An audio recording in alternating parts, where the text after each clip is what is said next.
So in this video, I'm going to try to give you guys the gist of my story through anxiety and DPDR and my overall recovery. I'm going to do my best to include as much detail as possible, but I'm not working with any notes. It's completely off the top of my head, so there might be some details missing.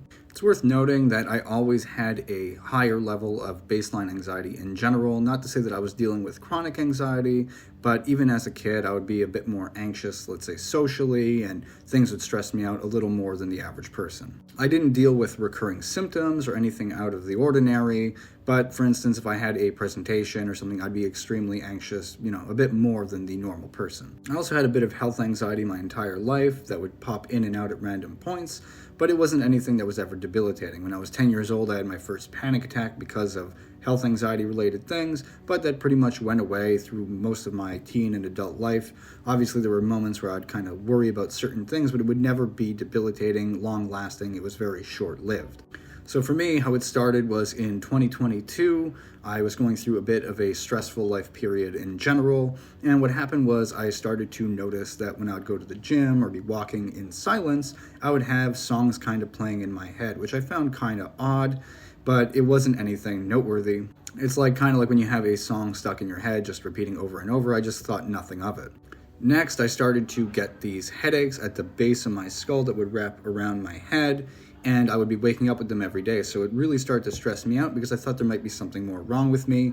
And I started to have all this tension in my head and my jaw area. I started to think maybe I had TMJ and all kinds of weird things. So I started to really worry that there might be some sort of health issue happening with me. Now, while this bothered me, I didn't really hyperfixate on it. It was just something kind of in the background that I was a bit worried about.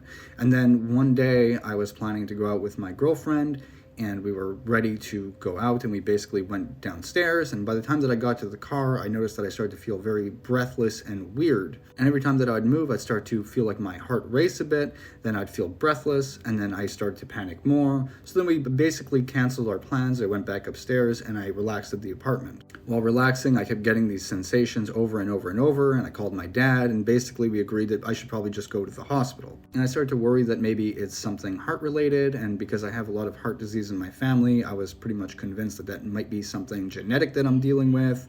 So I didn't want to take a chance. So I called the ambulance. They came over. They did a quick little test with I believe it was an EKG, and they just took me in to be safe given the family history.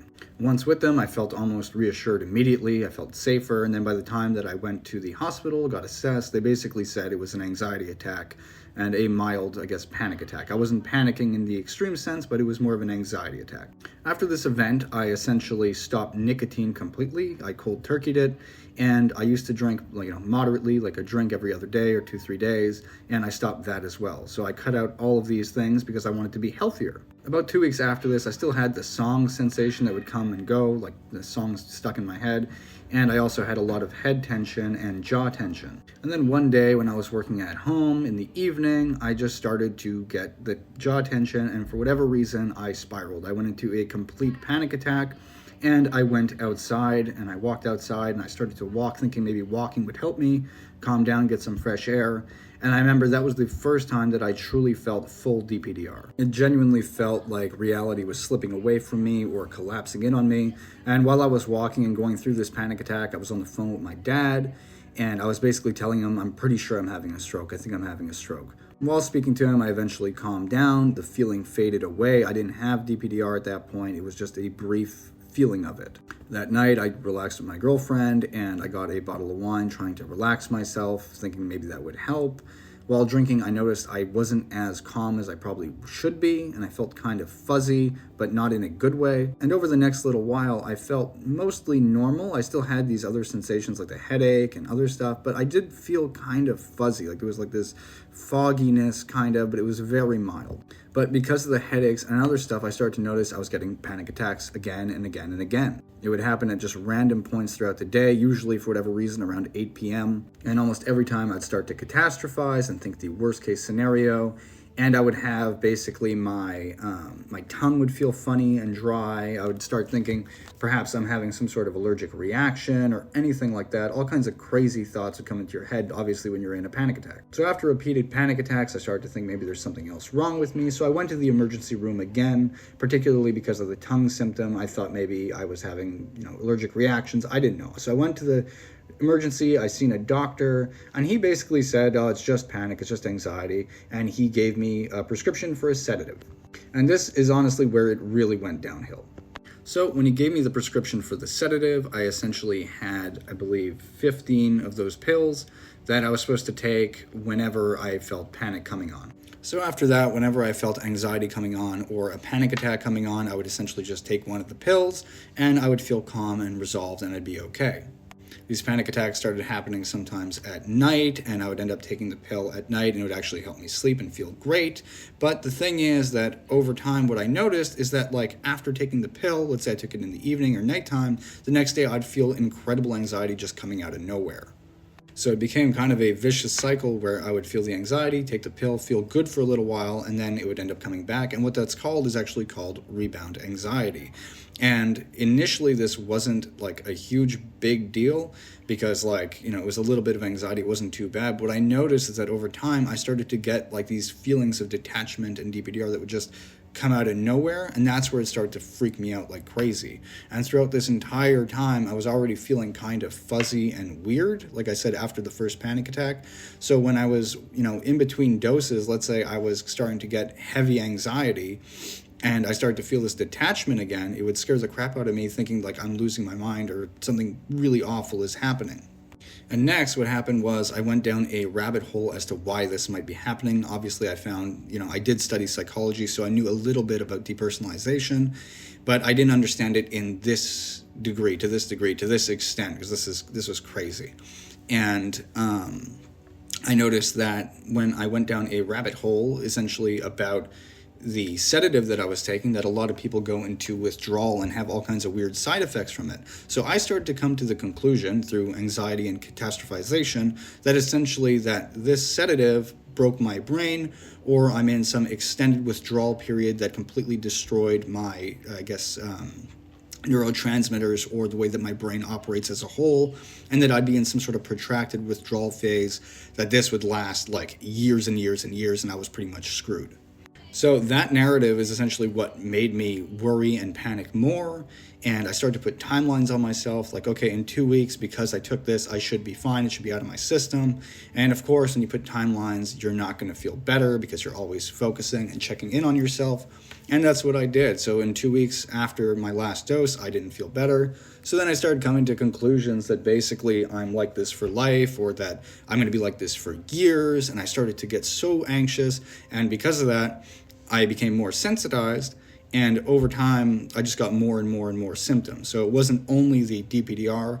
I was getting DPDR and all this slew of anxiety symptoms just coming on and hitting me like a truck on a daily basis. And then after that, like during this entire period, and I have a video you guys could check out of all the symptoms that I dealt with, at least the best that I can remember off the top of my head. But during this period, I started to shift the narrative away from it being because of the sedative, and I started to transition to it being some sort of mental health condition, that maybe I had schizophrenia, maybe I actually was losing my mind, or I had psychosis.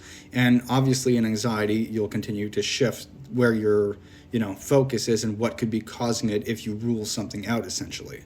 Because I spoke to a doctor about my condition, what I was dealing with. I explained the sedative use, and I explained how I stopped it because it was technically cold turkey, but he explained to me that it was such a small amount and it was so, sparingly used, there's no way that it could have done that to me. And then I think to myself, like, I know people that used way worse and they're fine. So, chances are it wasn't that. So I let go of that worry and I started to focus now on schizophrenia. And I was so focused on that. That was my worst fear throughout the entire thing, mainly because I actually do have an uncle with schizophrenia. So it basically had that genetic overlap that, they tell you about. So it scared the crap out of me for so long. And amidst all of the insane symptoms that I dealt with, whether it would be like the sleep issues, whether it be the mind pops and random memories, the constant dissociation, it didn't make a difference. Throughout all of this, I just kept developing new fears of things. I started to develop all kinds of like insane health anxiety, like obsessions almost. Like in 1 week, I'd be convinced that I was having heart issues. Another week, I was convinced I had lung issues. Another week, I'd be convinced I had some sort of weird bacterial infection, or I had some sort of stomach problem. And that's why, like in one of my other videos, I explain how health anxiety is one of the main factors into DPDR sticking around, because you're constantly hyper-focusing on things and coming up with these false narratives and believing them, which only creates more sensitization and keeps you stuck. And I was basically stuck in this loop for about 2 years straight. Like, it was 24/7 DPDR, 24/7 variety of symptoms. I mean, breathlessness, having this feeling like you can't get a good breath. The sleep issues were a pain in the ass for the longest time. Excuse my language. I mean, endless. I can't even, like, there was so many symptoms, and it was always just coming out of nowhere. It's like one day you'd feel better and you're starting to think you're improving a little bit, and then you just get a random memory from your childhood and you're, okay, I'm definitely going crazy. Or you'd be, walking and feeling normal, and then you get hit with a panic attack for no good reason at all. Or you're going to a grocery store and the lights are so bright you feel like you're going to disappear. It never ended. It felt like I could never relax. And even when I was like in a relaxed state, my mind wasn't relaxed. It was constantly thinking and analyzing my situation and repeating the same questions and worries over and over and over and over. And it just would never end. It just didn't stop. The brain never turned off. But luckily, once I started to understand what sensitization is and why it happens, and that like the panic attack and my past stressors basically pushed me over a stress threshold limit, and that's why all these things were happening, I was able to slowly change my relationship with the symptoms, not be afraid of them, and simply allow them to exist with me. And that was the biggest change in my recovery, was changing that relationship with my symptoms. Not like anytime something would pop up or I'd feel dissociated throughout the day, I wouldn't look at that as a threat anymore. I would look at that as just part of my, normal stress response, and that as I live life normally, it'll gradually fade away. And for me, recovery wasn't fast. It wasn't like a 1 week thing. I was super sensitized. I mean, there was a point where I was literally sitting in bed at my lowest, and it felt like my body was being electrocuted from inside. I can't even explain it. It was like internal tremors or something. And I gradually improved. When I was at my worst, the main thing that would help me would be like at night, I would just, be relaxing, playing a video game, trying to relax. And I'd play like a very chill video game and have a podcast in the background to take up all my capacity of thinking to the best of my ability.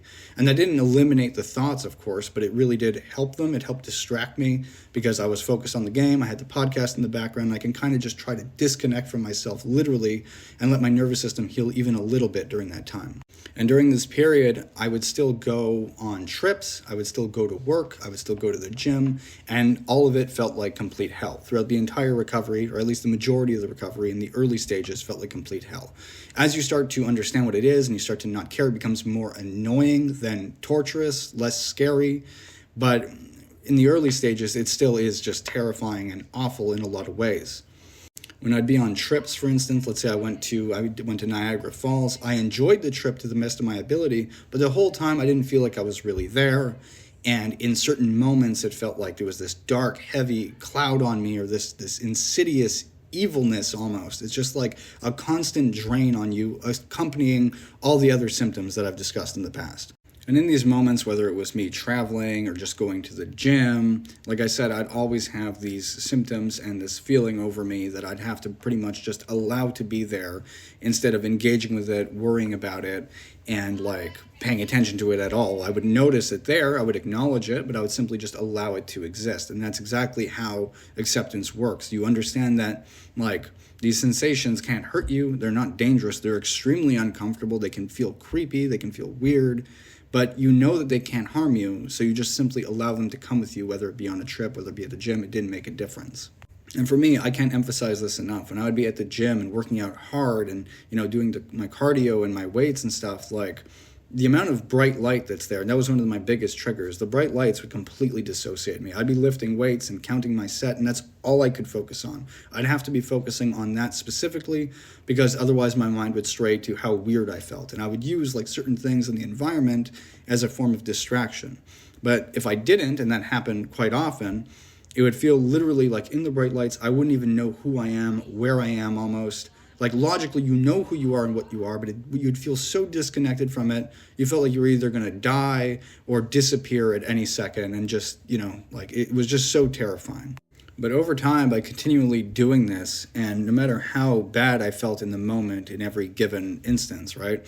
Like I'd go to the gym every day and I'd feel like this pretty much every day. I didn't feel better overnight going to the gym. When I'd come home, I'd feel, usually like less symptoms when I'd try to go to sleep. I feel like I'd be more tired. It did help my sleep overall, but the instances of going to the gym didn't become easier right away. The instances of traveling didn't become easier. Going to work, driving, all of these things didn't become easier right away.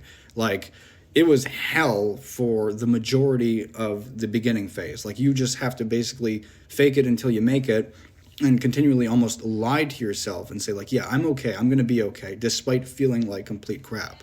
But over time, by continually doing this over and over and over, and that included me drinking my coffee in the morning and doing the normal things that I would normally do, playing video games that would kind of overstimulate me at times, and just going back to living as normal as I possibly could while allowing this awful thing to be alongside me. And no matter how bad the symptoms were, if I was at the gym, I felt like I was going to disappear, I would still stay. I wouldn't go run away.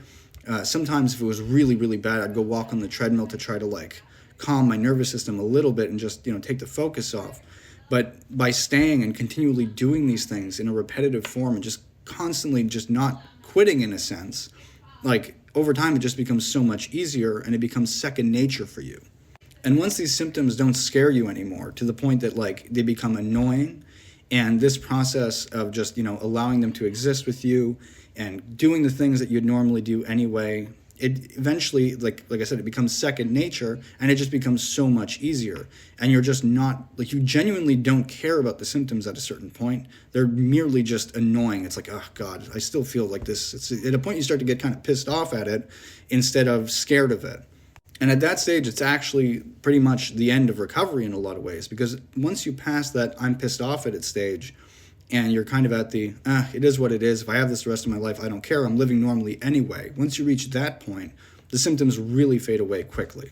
But people often ask, how long did it take at that point? But the thing is, most of us that went through anxiety and DPDR recovery, we don't know how long it took at that point, because we reached a point where we genuinely did not care anymore. And once you're at the point you don't care, you're not paying attention to timelines, you don't know when it faded away. It just fades away in the distance. It just fades away in the background while you're continuing with life. And for me, it was essentially just this bumpy road of continually doing the repetitive things over and over and over. And eventually there was a point, like I said, it just gradually happened where I just didn't care anymore. I didn't care about the symptoms. I've been so scared, I was just fed up of this, and I'm not going to live this way. I'm not going to allow these symptoms to control my life. And of course, I had setbacks. There were many times where, I felt like I was back at square one. I have another video completely on that where I basically fell back into panic attacks and a bunch of different health anxiety fears, and I started to get gastrointestinal issues again, and I was starting to dissociate 24/7 again. But the thing is that I had made so much progress at that point, right? I made so much progress when I had my setback that it didn't even really make a difference. You feel like that for a certain point, but I still knew how to respond and get out of it. And because I started responding the right way almost immediately, that setback lasted maybe a week or so. Your nervous system doesn't forget the progress you made, and that's what people need to remember. It's any progress you make, even if it's, 15 seconds of progress, that's still progress, and your nervous system is constantly learning. But the most important thing to take away from this video, or my videos in general, is that your response to your symptoms, the way that you interpret them and respond to them, is the most important thing to basically get out of anxiety DPDR. Your nervous system is constantly sending you these symptoms and feelings and stuff to see how you're going to react. And the way that you react basically dictates whether or not it'll give you more of them in the future. And obviously, it's not going to understand immediately that you're safe. It's going to want to make sure 100% that you're safe. So it'll continually send these symptoms and say oh, are you okay? Are you sure? Are you sure? And continually send more and different symptoms and test you continually. But as long as you respond appropriately and you don't fear them, you're not fighting the symptoms, you're not avoiding things you would normally do, it eventually, over time, understands that, okay, I'm overreacting. He doesn't need me to protect him anymore. I can back off and let him return to the rest and digest phase of, normal homeostasis of the body. And for me, honestly, I felt recovered for the most part the minute I was doing my things normally again, living life normally, even though the symptoms were there. Obviously, you're not recovered from the symptoms at that point, but you genuinely don't care once you realize that they don't control your decisions anymore. That feeling that you're stuck like this forever and that you're trapped forever, it fades away once you reach that point. So you're actually kind of genuinely happy. Even though you still feel crappy, you know that they have no power over you, and you know they'll go away eventually. So you can just continually live, and even though they're there, it just doesn't affect you. So no matter what stage you're at or how long you've been stuck in it, if you're dealing with anxiety-driven DPDR, know that you can get out of it.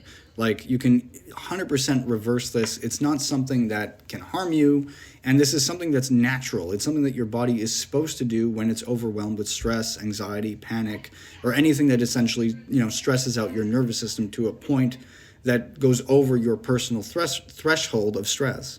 And by continued repeated actions and living life normally, you're just basically telling your nervous system that it's overreacting. And over time, it does genuinely go back to what it was before all of this started. And I can say without a shadow of a doubt, like, I'm back to myself 100%. I am me again. I'm normal. It's like nothing even happened. The only real difference, it's not like I became this superhuman new version of myself, whatever people say. That's not what happened. For me, what happened was I'm back to myself exactly.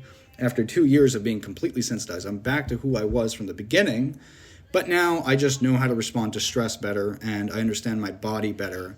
And when it's giving me cues to kind of calm down and not, stress about things, I'm more aware of that. That's it. And it really gives you perspective that your mental health and your general health is pretty much the most important thing in life above everything else. That and your relationships with people, these are the most important things. And like for me, worrying about money or worrying about, tangible assets or things, it just doesn't matter in the same way to me. Like, the most important thing is my health, my mental health, and the people around me, and everything else kind of comes secondary now. It's genuinely not worth it for you to stress about these things, and especially about things you can't control. So if you got this far into the video, my advice to you would be to try your best to start living life as normally as you possibly can. Live your life as though you're already recovered, or try your best to live as though you're already recovered. And think to yourself, in situations think, what would normal me do in this situation? And try to emulate what that would be. I acknowledge, especially in the early stages, that's not easy. It takes a bunch of practice.